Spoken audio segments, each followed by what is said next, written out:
Nesse vídeo eu irei trazer um conteúdo muito interessante de aparentemente um programa normal de TV dos Estados Unidos, mas que por trás do que era visto, escondia um monstro que tinha como responsabilidade alegrar e divertir o público infantil da época.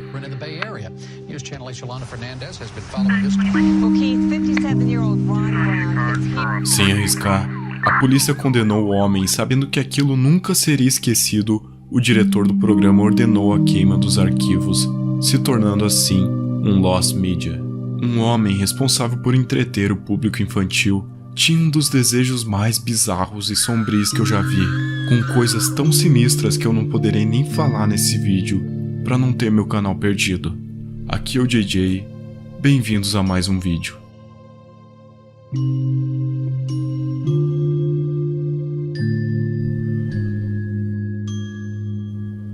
(1980) Foi o ano em que os programas de TV começaram a render milhões de dólares para os diretores. Com milhares de espectadores, existia uma infinidade de tipos de shows encontrados na TV.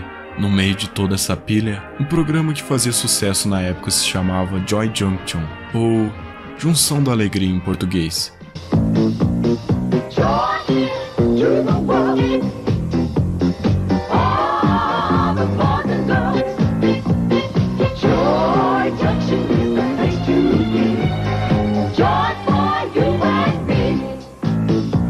Come and join us for a half hour of fun and games at Joy Junction.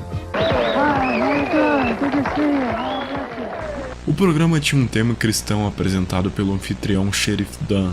No show, as crianças de Joy Junction se envolvem em muitos jogos desafiadores enquanto aprendiam lições valiosas da Bíblia, incluindo performance solo dos cantores e um pequeno segmento de Ron e Marty. O programa foi ao ar na Christian Television Network em meados da década de 80, ficando anos e anos no ar. O programa era um sucesso. Porém, sem nenhuma explicação ou motivo aparente, o show simplesmente acabou e as gravações foram excluídas, eliminando para sempre os episódios completos do programa. Na internet, conseguimos encontrar algumas memórias do que era o show. Mas por que ele foi excluído? Por que um programa cristão sem aparentemente nada de errado foi completamente excluído com o intuito de ser esquecido?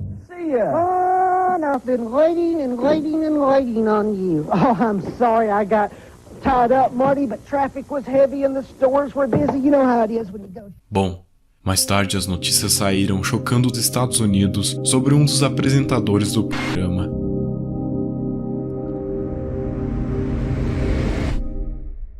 No meio desse elenco podemos encontrar várias pessoas com suas histórias, porém uma delas ficou marcada por algo terrível.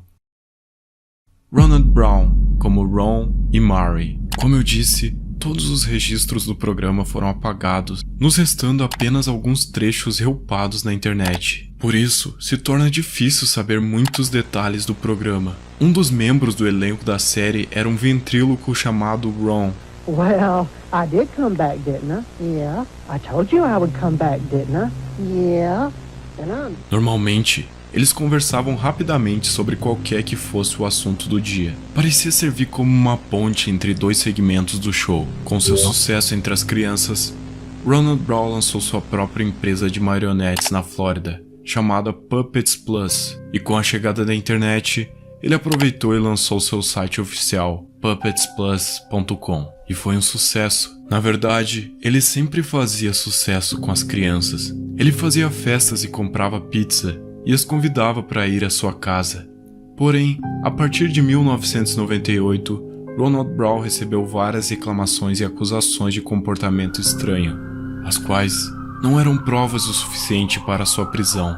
Por exemplo, em 1998, ele foi parado por uma infração de trânsito e foi encontrado com roupas íntimas masculinas.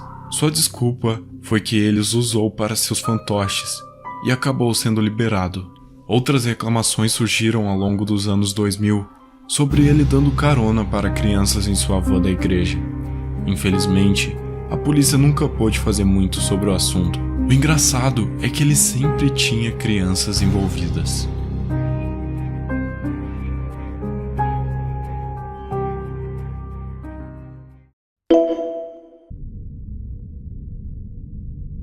No início de 2010, as coisas começaram a ficar extremamente bizarras. Brown se veria preso em uma teia de controvérsias. Ele não tinha mais como dar desculpa. Em maio de 2012, um homem chamado Michael Arnett foi preso após uma operação policial. Ele foi encarregado da produção de pornografia e conspiração online para tortura, assassinato e canibalismo. E óbvio, as autoridades checaram sua casa. Ao fazer uma busca na casa de Michael Arnett, obviamente, eles checaram seu computador, que inconfortavelmente, eles encontraram logs de bate-papo no Yahoo Messenger. Entre eles, uma pessoa chamada Welling.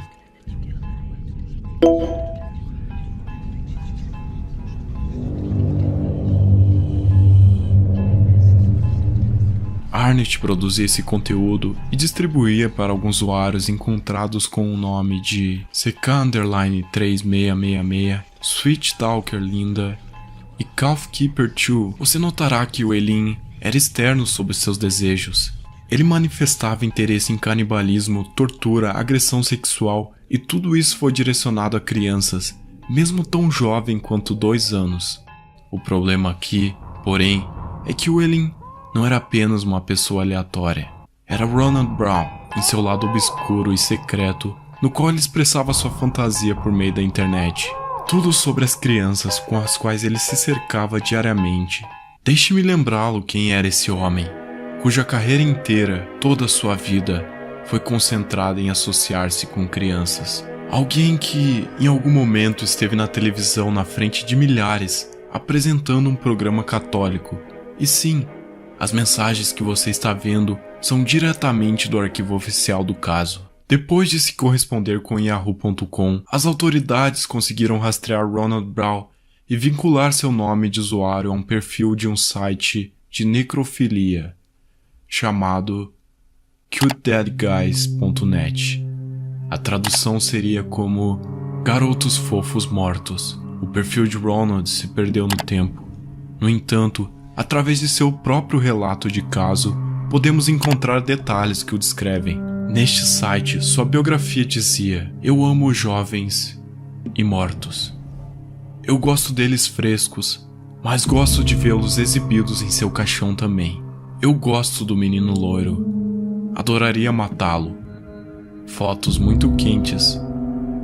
Aquele garoto parece morto. Eu gosto daquele.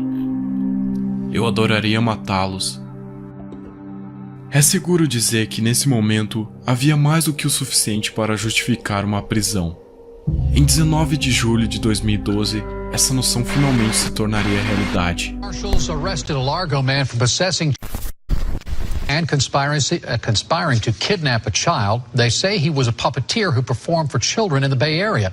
News Channel 8's Yolanda Fernandez has been following this story for us. She is joining us live tonight from Pinellas County.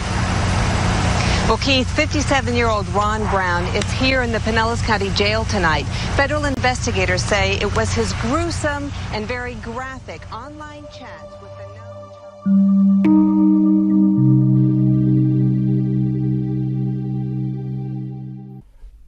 A casa de Brown foi invadida. Espalhadas pela casa dele estavam imagens de fotos de crianças sendo amarradas, e até mesmo alguns que pareciam estar mortos. Além disso, os agentes encontraram CDs com muito do mesmo material, uma boneca sexual inflável vestida com roupas de menino, um diário que ele mantinha sobre suas fantasias desde 1978, e até livros sobre serial killers e canibalismo, e foi condenado a 20 anos de prisão federal, com uma vida inteira de supervisão depois disso. Se ele tivesse cumprido sua sentença completa, ele estaria fora em algum momento de 2033. No entanto, em agosto de 2020, o seu atual paradeiro relatou que ele estava falecido.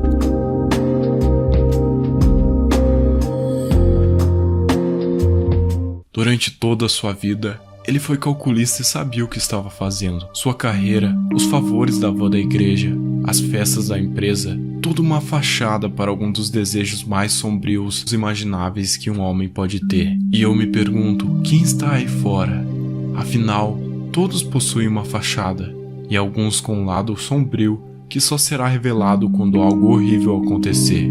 Ronald Brown foi um homem que era tudo que um homem não deve ser, e teve sua reputação suja para sempre, sendo o exemplo perfeito do que seria uma alma condenada ao inferno.